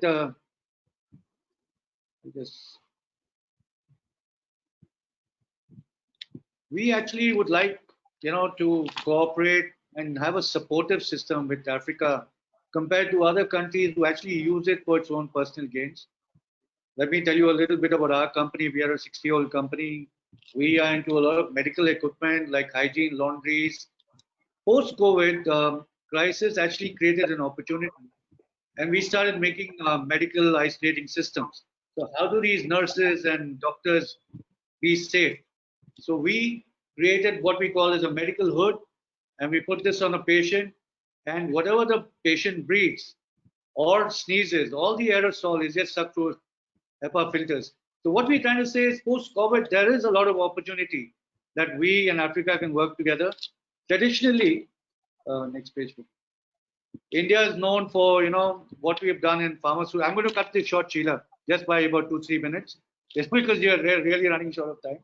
But there's, we all know there's a substantial disease burden in Africa. Major diseases that hamper the lives of Africans, people on one hand, are those like the HIV/AIDS, malaria, Ebola, tuberculosis, and the other ones like hypertension, like somebody said, cancer, strokes, chronic respiratory failures. I am going to focus this little conversation on the medical side. So we have, as Indians, been focusing on the Indian pharmaceutical firms, have been really growing at a massive space in Africa, because our pharmaceuticals, our generic medicines, I think, are the most reasonable in the world. The Indian partnership, in terms of its impact, is obviously one is Indian pharmaceuticals. The Government of India initiatives have been the Focus Africa program, the Team 9 initiative. We do a lot in telemedicine. We have a whole program in that. And then apart from the traditional trade and investment route, we also took care in the healthcare sector in Africa through the Pan-African e-network route. It was conceived by Dr. Abdul Kalam in 2009. Medical tourism is another big thing that India and Africa are cooperating in. Hospitals and healthcare centers have grown to a phenomenal level in Africa. Big hospital chains like Apollo and a lot of other hospitals, Manipal, have put up bases there. The strength of Indian in pharmaceuticals is like, our prices of generic manufacturing. We also have a very rich heritage of traditional medicine like Ayurveda, Siddha, Unani. This is huge. It's a whole alternative source to medicine. We have a large health service, human resources, doctors, nurses. Thanks to the earlier, development of higher medical educations in India with English medium, India has been producing some of the best health personnel in the world, and they are quite willing to emigrate to Africa. Coming back to our possible areas of cooperation, one, of course, is manufacturing together, pharmaceuticals or medical equipment like the ones that we make, provision of healthcare services like hospitals and medication education, traditional knowledge, where we've been growing with our traditional knowledge, R&D, clinical trials have been going in an exponential rate all over the world. During the last 15 years, the amount of clinical studies around the globe have gone up to about 2 lakh or 3 lakhs already. And if that has to happen, more clinical trials, the two regions have to have some regulatory mechanisms. Other possible areas of cooperation, they could be like post-COVID, of course, like Solomon mentioned, we are the biggest manufacturers of PPE, generic pharmaceuticals. Indian firms can establish local manufacturing units or joint ventures, establish a good network of supply chain management, supply good medicines at concessional rates for major diseases, of course, like COVID, HIV, TB, malaria. Maybe the government can procure and supply medicines through a special agency. Hygiene and medical technology collaborations, where we, like in Ramson's, we play a major role in medical technology. And these are some of the places where we can cooperate. Maybe the government fund for technology transfer should be set up. This is just an idea. Export of human resources, opening more telemedicine centers, more medical tourism in India, Ayurveda and allopathy. The government machinery also will have to ensure that the quality of Indian pharmaceutical products is not compromised, particularly with this COVID situation. Scholarship, setting up medical colleges, the government can help us with that, training and exchange of experts. On the African government side, faster drug marketing approvals, for pharmaceuticals, and speedier clearances, setting up easier clearances for joint ventures. Indian private and public sector as well as non-governmental agencies could also consider taking initiatives and bringing together philanthropists to contribute towards Africa's determination to achieve health. We have Wipro that does a lot in India. We can help medical engineering grow. We can look at a free trade agreement. From India's side or from our side as a company, a tax holiday for companies like us would love to set up companies there, particularly in the healthcare sector. Like I said, we are making oxygen concentrators, UV equipment, ozone generators, so things like that. I've just cut my whole speech short, Sheila, but I want to say the scope of this whole Indo-Africa thing is huge. We have the enterprise. Africans have the same culture standards. We've been actually growing our business 10% every year from the last 20 years in Africa, mostly in East Africa. And I feel the potential is tremendous. So I'm sure both the communities can work together for a long way to come, pre and post-COVID. Thank you. Thank you, sir. Thank you for your understanding also. I mean, we were behind the time, so that's why I need to, restrict the time. Now I have pleasure in presenting Excellency Ben Joubert, Deputy Head of Mission of South Africa, for a special remarks. He had a very eventful diplomatic career, served in South African missions in Mozambique, Spain, Botswana, Uruguay, etc. Actually, the South African High Commissioner was supposed to join us, but he had an unfortunate personal bereavement, so he could not. But it's a pleasure to have Excellency Ben Joubert to represent South Africa here. Excellency, please, your special remarks. Good afternoon, everybody. Ms. Sheila Sudarakan, our moderator. Thank you. It's very good to see all of you, esteemed panelists.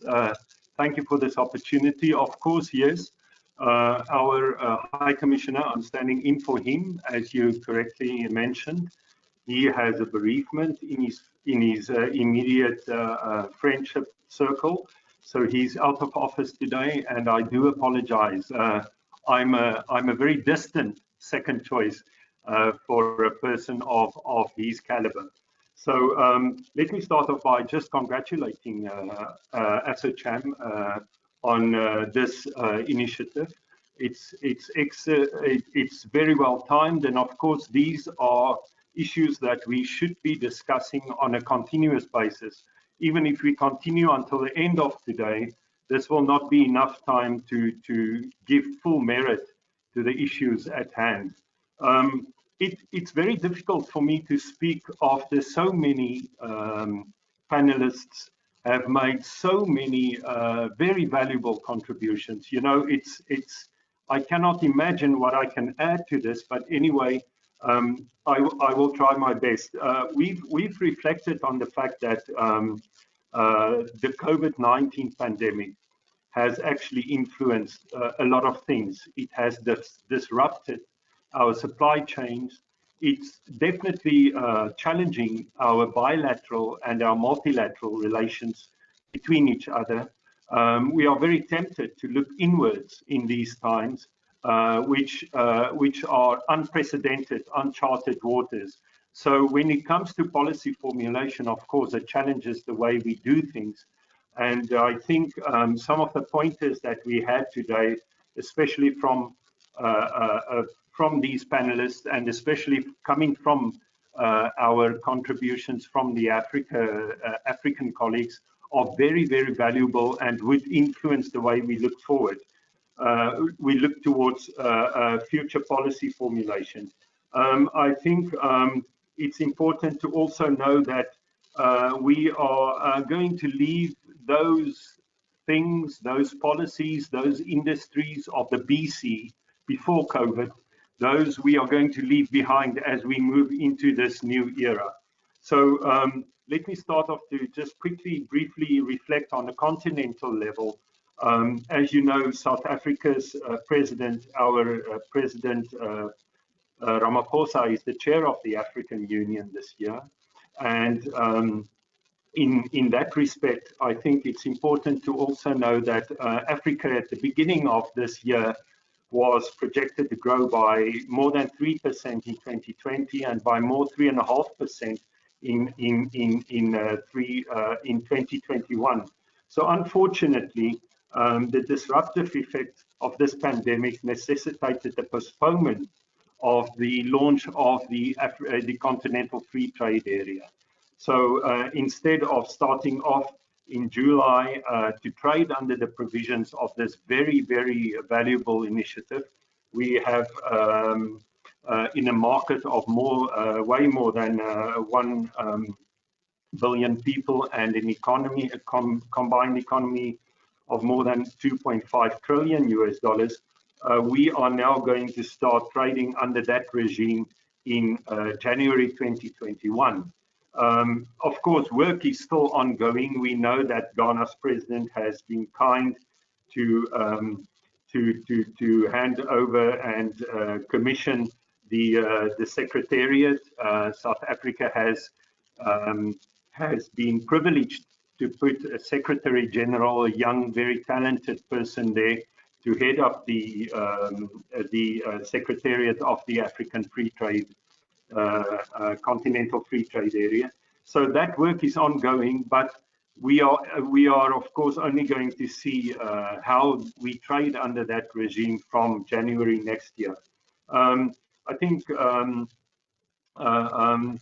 when it comes, of course, to South Africa's bilateral relationship with India, then that takes place at a ministerial level, and we were fortunate enough to have that joint ministerial conference commission meeting this year in January in New Delhi. Every time we meet, and every time I'm sure anybody else who meets from Africa on that level with Indian counterparts experience the same thing, and that is that the type of relationship we have with India and the history and the maturity of that relationship needs to take us to a higher level of economic benefits, mutual economic benefits. So that still remains to be done, and we still need to do, as many of the other panelists have mentioned, we still need to do a lot when it comes to bilateral work to benefit both our constituencies. So I'm very glad to see the commitment and the interest from our private sector colleagues who also participated today. Of course, these things are on a bilateral level captured in our 3-year strategic plan of cooperation with India, which we signed in 2019 when our president visited India. And of course, in that visit to India, he mentioned the need for investment-led growth in trade, and of course, the whole issue of promoting a mutually beneficial relationship. That in these times become extremely difficult, as we are so tempted to look inwards just at preserving and maintaining our own economic space and domestic market. So for India and South Africa, we actually are looking at the information technology. We know that Cape Town is, for example, the oldest technology hub, incubator hub in Africa. Agro processing is very important. 23% of our manufacturing capacity comes from the agri-processing sector. Pharmaceuticals, that was mentioned in detail today. That's very important, and we are at the moment still the largest and most advanced in sub-Saharan Africa.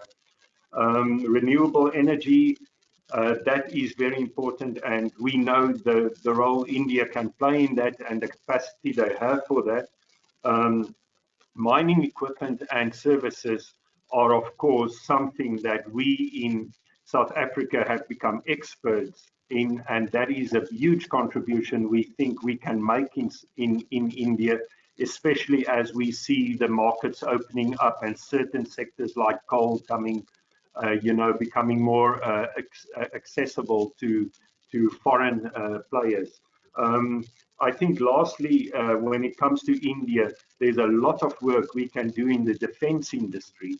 The defense industry is a fascinating field that has significant potential. If we look in a setup, in a South-South setup, what we are doing with Brazil, for example, in that industry, then I think India can definitely latch onto that, and we can expand that field as well. I think what I want to say is also that I must mention that our president for the last 2 years, and this year he will do it again, he will have a South African investment conference. This conference, of course, in this year will have a bigger virtual component than physical attendance by delegates. But India, as a significant investor in South Africa, will, of course, feature in that conference once again. Madam Moderator, I don't want to take up too much time. I think what I want to say in conclusion would be that our relationship between the countries from the continent and India, we must focus on a more mutually beneficial character. It was mentioned by quite a few panelists today, and it's quite inspiring to see that even though we might have a surplus with India in certain countries, we must look at the nature of the surplus. We do need to focus on a value addition component from Africa. We cannot continue in a relationship where that is dominated by very basic exports of minerals and basic goods and letters of credit. We need to move to a more mature, more mutually beneficial value addition relationship. I think all of us have scratched the surface of a very interesting, a very valuable concept and topic today. I think going forward, we are challenged by reinventing ourselves and looking at many elements of this relationship.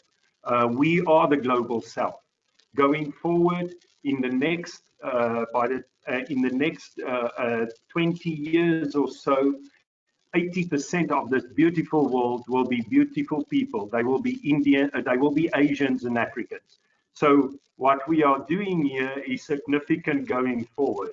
So we need to reinvent ourselves, we need to challenge ourselves, and we need to look at also how the institutions, some of them participating today and some not, like our investment promotion agencies, how they will support us, how they will reinvent their own narrative. What does it mean when we say we cooperate in investment cooperation? What does it mean? What does it mean for a South African investing in India, and in a time of a pandemic, you have a problem taking that same product produced by your investor in India back to South Africa? So we need to look at our investment cooperation, and we need to also look at how we reinvigorate that narrative. Of course, I must also say we don't just focus on the bilateral level here. We need to also look at the multilateral level. And there it is very important to know that Africa and India are connected in many fora. You know, we are together in the United Nations on a very broad level, but you can bring it down to the global south, where we also connect via IPSA, via BRICS, via the Indian Ocean Rim. And those are the fora we all need to use to capitalize and build on this relationship that is historic, but that continues to mature as we need to speak to all those needs of our constituencies. So I really think that the opportunities are therefore abound for us on all levels and on all, in all different fora that we have. But I want to thank you for that, for the opportunity. Thank you for inviting us. Thank you for allowing me to stand in for High Commissioner Ndebele. And we look forward to continuing this discussion and contributing to this idea. We know that this track, in some policy terms, we call it 1.5 or whatever, or 2.5, is very important as we develop our policies in these changing times. Thank you very much and congratulations. Thank you for this rich inputs. We really will take note of that. Now, due to lack of time, I think we'll have to do away with the question answers. And now, may I request Mr. Agarwal, the Vice President of ASSOCHAM, to make the closing remarks. Unmuted. Thank you so much. Thank you, Your Excellency, to be here today, and to all the panelists and participants. We apologize for the delay that has happened, but I think it has still been very valuable. More than 100 people have still been around, so it seems that the conference's webinar is a big success. So again, without any further ado, thank you so much for coming today to this India-Africa economic webinar.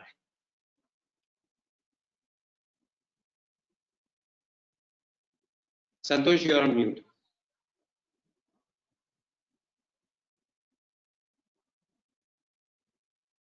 I'm so sorry.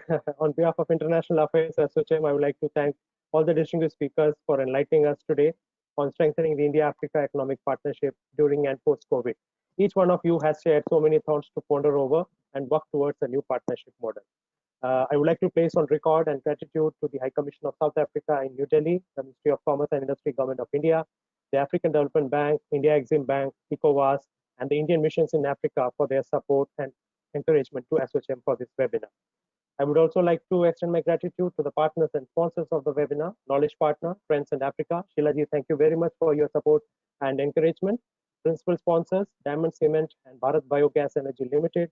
Corporate sponsors, Ramsons, Bitaza, and Etten Solar. Without the support of sponsors and partners, this webinar would not have been possible. I'm sure we will get your support in future programs as well. Well, thanks to our participants, we had 400 plus registered participants. And as Miniji just mentioned, that we have almost 100 people still connected with us on this webinar.